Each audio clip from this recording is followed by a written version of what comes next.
July August গণ অভ্যুত্থানে অংশগ্রহণকারী ছাত্র জনতার উপরে 5 আগস্ট পরবর্তী বাংলাদেশে এই যে সিরিয়াল কিলিং এবং এই যে ছাত্র জনতার অনিরাপত্তা, এই অনিরাপত্তাকে কেন্দ্র করে আজকে বাংলাদেশ জাতীয় ছাত্র সমাজের বিভিন্ন স্তরের নেতৃবৃন্দ এই রাজু ভাস্কর্যের পাদদেশে এসে দাঁড়িয়েছেন। আপনাদের সকলকে এবং আমার সম্মুখে উপস্থিত সকল সাংবাদিকবৃন্দকে বাংলাদেশ জাতীয় ছাত্র সমাজের পক্ষ থেকে সংগ্রামী শুভেচ্ছা জানিয়ে আমি আমার সংক্ষিপ্ত বক্তব্য শুরু করছি। সংগ্রামী নেতৃবৃন্দ,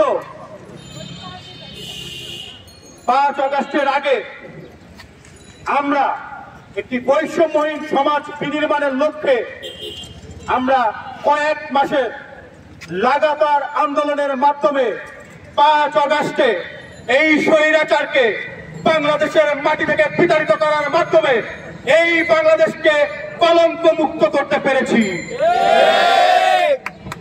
5 আগস্ট পরবর্তী বাংলাদেশে আমরা বৈষম্যহীন একটি বাংলাদেশ, অর্থাৎ একটি নাগরিকের যতগুলো অধিকার নিয়ে বেঁচে থাকা, অর্থাৎ নিরাপত্তা নিয়ে এই রাষ্ট্রে বেঁচে থাকার অধিকার রয়েছে, তার নিশ্চয়তা আমরা 5 আগস্ট পরবর্তী বাংলাদেশের অন্তর্বর্তীকালীন সরকারের কাছে অঙ্গীকার করেছিলাম। কিন্তু দুর্ভাগ্যজনক হলেও সত্য, আজকে কয়েক মাস পেরিয়ে গেলেও এই যে 2024 সালের যে গণ অভ্যুত্থান, এই গণ অভ্যুত্থানের সম্মুখ সারির যোদ্ধাদের রক্তের বিনিময়ে যারা আজকে ক্ষমতার মশলে বসেছেন, তাদেরকে দেখি এখন এই 24 পরবর্তী বাংলাদেশে এসে আমাদের সেই ভাইদেরকে রক্ত দিয়ে যেতে হচ্ছে, গুপ্ত হত্যার শিকার হতে হচ্ছে, টার্গেট করে করে বেসরকারি বিশ্ববিদ্যালয়ের যোদ্ধাদেরকে বিভিন্ন জায়গায় হত্যাকাণ্ডের শিকার হতে হচ্ছে।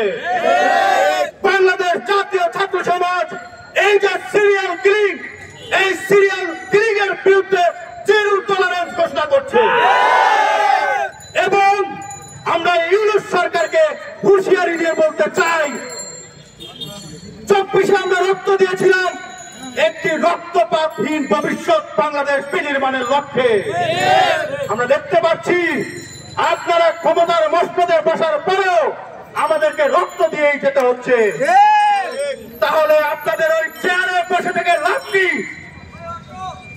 স্বরাষ্ট্রমন্ত্রীকে হুঁশিয়ারি দিয়ে বলতে চাই, আপনি যদি এই গুপ্ত হত্যাকারীদেরকে চিহ্নিত করতে না পারেন,